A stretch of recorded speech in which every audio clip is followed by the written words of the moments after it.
This is Alexia Bolin with Colid Daily, and I am here with Department Commander Jim Jarvis of the American Legion Department of SC. Thank you so much for joining us today. Thank you for having me.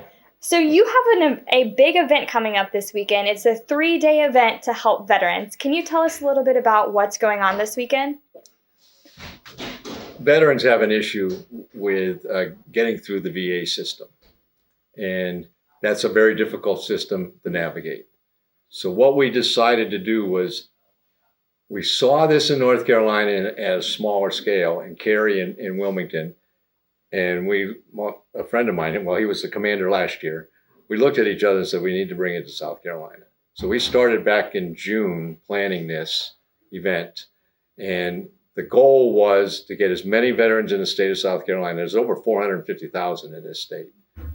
As many as we can through this process and help them, whether or not they're filing their first claim, whether they have an appeal out there and they want to know what where it's at in the system, whether they can get re-rated.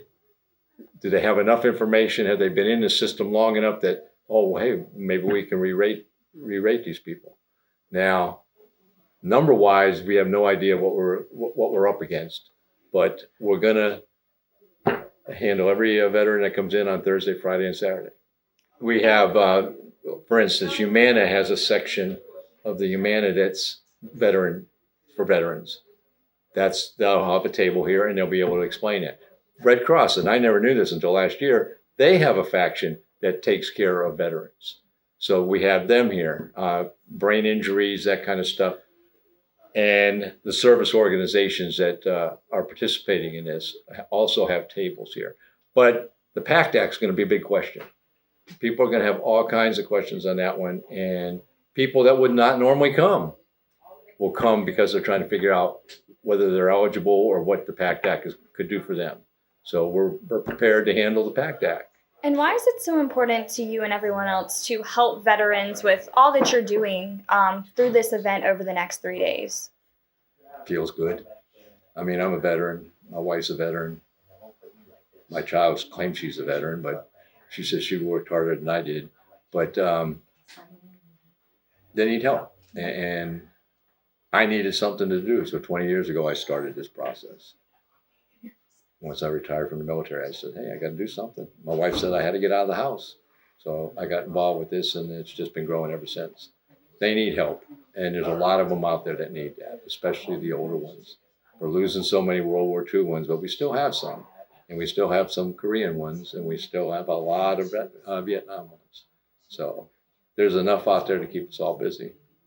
And is this a problem that you see in the state of South Carolina and even in our local community where they don't know how to get these resources and where to go to get help? Yeah. And it's always been an issue. There's so many resources out there. The American Legion's big thing right now is losing 22, depending upon who you hear, 22 lives a day due to suicide. It's got to stop. There's always going to be something to take care of it. And the PACT Act is there, the suicides are there. We need to stop stuff like that. And that's, how do you do that? You help the veteran. You help them process. You let them know that there's somebody there, or let her know that there's somebody there. Mm-hmm. And there's a lot of them out there. We don't really get, I can't speak to now. I retired in 2004, but nobody told me what was out there when I retired. I just had to learn it as I went along. Mm-hmm. So they have some things out there, but not all of them. And we just need to be there and answer their questions.